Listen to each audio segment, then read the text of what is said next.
Fahameramatsika tsy avindray tsy tia latsinainy maraina fa 7 volana novambra ity misotran'Andriamanitra isika fa mbola tatrao maraim-baovao zao indray izy ary nirina dia azo hery isika eo am-pandraisana ny teniny. Raha indirantsika ny mofinaina an'io dia hivavaka izay. Ny Tomban'Andriamanitra eo mbola vempisaoranao izay satria nomenao tombontsoa lehibe goavana dia nahafahanay miaona aminao mialohan'ny zavatra rehetra. Ngataka aminao indrindra izay mba ny hamelanao ny fahantsoana sy ny heloka rehetra izay efitra mampisaraka aminay aminao. Okane izay ho iray feo, ho iray tanjona, ho iray ao aminao ny fahafenony tokoa.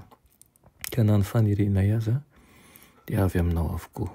Tenena rehefa vonin-kainanao izahay aminaran'i Jesosy. Amen.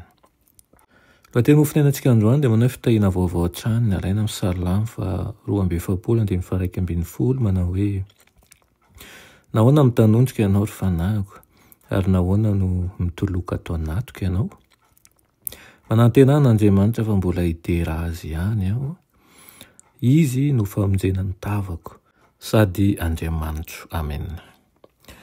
Hitantsika teo anivan'ireo fitondran'Andriamanitra izay tsy mazava amintsika, fa tsy fahindrena ny manaraka ny sitrapo na ny fanaontsika manokana, ary koa ny tsy mandinika sy maminavina ny fahatokian'Andriamanitra.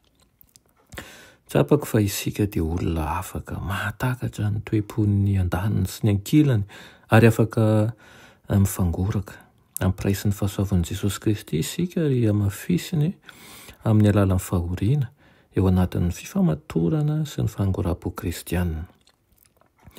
Famonjam-po matetika no ao ambadiky ny fahoriana. Tsy haintsika izay mety ny hafarantsika raha tsy misy ny fahoriana. Rehefa rodan'Andriamanitra ao anatin'ny fitondrany izay sarim-patarina ireo drafitra rehetra izay akamamitsika, ka mety alahelo no azontsika fa tsy fifaliana, dia iakohaka ampileferany sika ka hiteny: Andriamanitra, aoka ny sitraponao no atao. Tsy maintsy mikolokolo fitokiana masina sy feno fahatoniana amin'ilay ray izay tia antsika sy manolotra ny haino antsika isika. Hoy ny voasoratra ao amin'ny Salamo manao hoe: Jehovah andidi ny famonjam-pony noho ny andro, ary ho amiko noho ny alina ny faniriana azy, dia vavaka amin'Andriamanitra ny aiko. Hoy izao amin'Andriamanitra vatolampiko: nahoana no nanadino ahy ianao, nahoana no mandeha mitsoretra aho noho ny famporian'ny fahavaloko. Mihevitra ny fahoriantsika tokoa ny tompontsika, lanjainy ary tsy injarainy ampahasoavana sy arakaraka ny tsirairay izany. Tahaka ny mpanjinjika volafotsy dia mijery antsika amin'ny fotoana rehetra izy mandra-pahatanteraka ny fanadiovana antsika. Natao hanadio sy handrenjika ny lafaoro misy afo mamay, fa tsy hanimba akory ary tsy handevona anao. Ahatonga an'ireo izay mametraka ny fitokisany amin'ny ankalazan'ny famonjam-pony izany eo anivon'ny fitsarana. Mitsinjo manjakarivo Kristy mba hanome rehefa tena ilaina indrindra ilay fitahiana vaovao.